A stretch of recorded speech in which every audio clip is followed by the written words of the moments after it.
everybody, welcome back. It's your friendly neighborhood chipmunk here, ready to talk about some movies today. This is another one of those videos where I'm going to compare one version of a movie to another version of a movie, which I always think is so interesting to see what is like and what is different. I myself am personally instantly suspicious of remakes. Like, why? Why are you doing this? Why bother? Have you not enough imagination to make up your own story? That said, there are many remakes that are actually decent, and I really feel like the main thing is to make sure that you're adding something. Like, if you're making a change, make sure there's a good reason for making a change. You're not just remaking it to remake it, basically.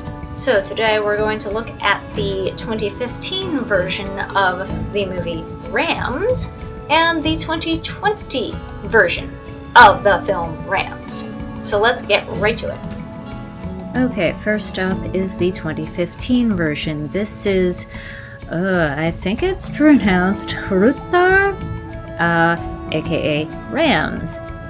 This was written and directed by, oh god, here we go again, Grimur Hakanarsson, okay, starring, oh dear, Sigurður, okay, I'm not Icelandic, Sigurður Johnson as Gumi, and Theodore Juliusson as Kitty.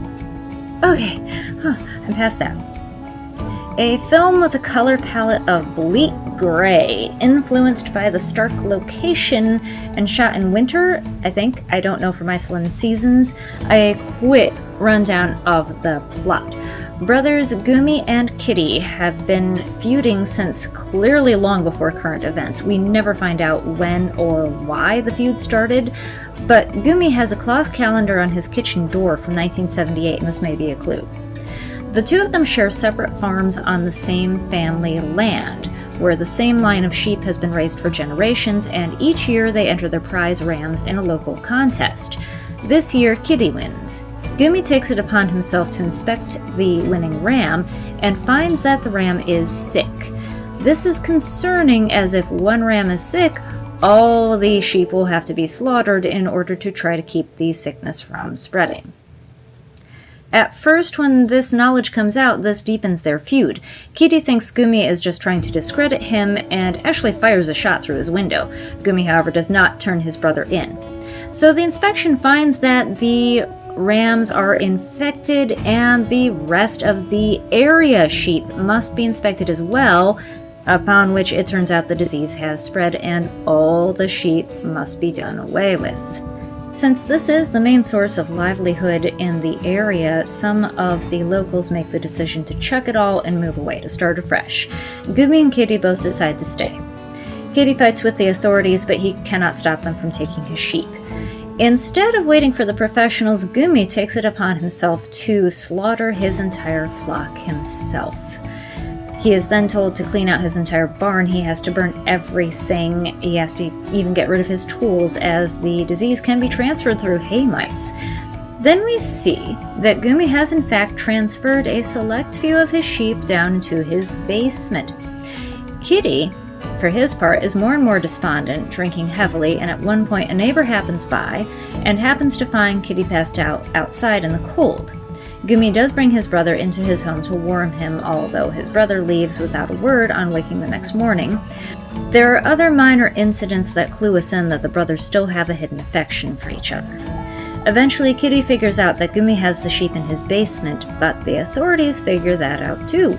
So the brothers know it will be only a matter of time before the sheep get taken away, and they join together in a last-ditch effort to take the sheep to the mountains to raise. At the end, out on the terrain, their ATV gets stuck in the snow and a fierce wind blows up, obscuring everything. The sheep wander off and Gumi goes after them.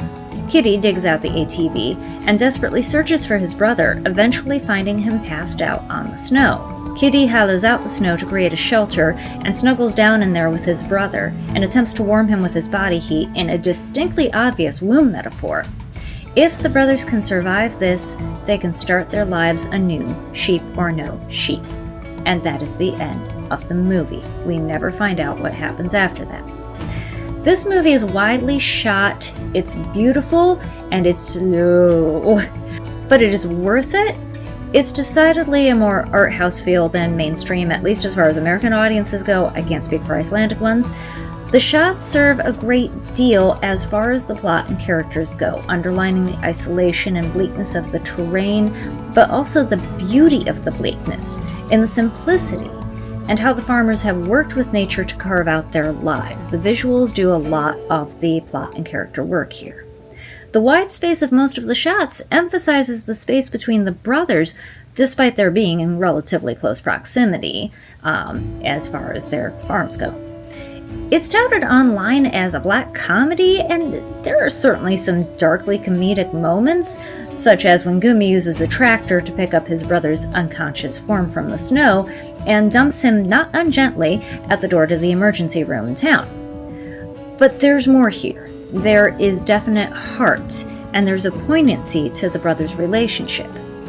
At the end of all things, they may be fighting a losing battle, but neither will allow the other to go it alone. This movie is an hour and a half. It seems very full for all that. Like, it doesn't need to be longer. Rams 2020, an Australian version. Directed by Jeremy Sims, starring Sam Neill and Michael Caton? It is set in Australia. The brothers here are named Colin and Les, respectively. Their last name is Grimerson, which is a lovely little homage to the director of the first one, Grimmer Hakanerson. This one takes us through a few seasons. The on-screen time is longer, and also the film itself is longer. This one clocks in at roughly 2 hours. It is stated on screen that we begin in winter, which is necessary for the rest of us non-Australians to know, as the land is quite green, but after all, it's in the southern hemisphere. Christmas, which occurs later in the film, happens in straight-up summer. Very weird to those of us living outside of Chicago. Here, the brothers ready their contest entries side by side on their farms, but they do not speak to one another. The town with the contest is more populated, and the contest is part of a large country fair. This film also has Miranda Richardson as the sheep expert, who is also the judge. Her part is much larger than in the original, and it's part of what contributes to this film being a half hour longer, as there is also a romantic subplot between her and Neil. And it occurred to me that she and Sam Neill were also in the Merlin miniseries in the 1990s, which was really quite excellent for the time, and I recommend checking it out. Another contribution to the film length is that we also get to know more about the locals, whose distinctive personalities are played largely for charming laughs. This film is generally a bit more lighthearted than its predecessor, and the color palette is even different, which makes sense as it plays up the different terrain. Speaking of terrain, I was very curious about how they were going to approach certain plot elements, as Australia isn't known for its snow and ice, and if nothing else, the ending of the original was highly dependent on that. Well, for one thing, brush fires are common where all these people live, and we see that another part of their regular lives is having to band together as their own fire department to battle these would-be blazes, otherwise they'd lose their farms and everything. So I thought that was a pretty neat addition. Now, once I saw that, I thought maybe a fire would have something to do with the ending, but instead, the brothers take their ATV and rogue sheep to the coast, which provides a decent enough setting to pull it off. The ATV gets stuck in the rocks instead of the snow, and the sheep head back inland up over the rise, and Les cannot see his brother going after them, so he loses him that way. Now, Colin has unaddressed damage due to recent smoke inhalation from a brush fire, which leads to his collapse, and Les drags his brother back to the surf, and there cradles him in his arms. So that worked pretty well. However, this film then tacks on a denouement, showing the brothers and the locals working together to rebuild, and that seemed a little much to me. I thought it might have been enough to stay there with them in the surf, and then have Colin, open his eyes and make a little joke or something to break the tension and show that they would be okay. And that would have changed the ending necessary to the approach, the flavor of this film, without going slightly over the edge as I feel the actual ending slightly did. This movie was enjoyable in its own right, and it comes close to the level of the original, but it doesn't quite get there. The first film has more emotional impact overall. And there you have it.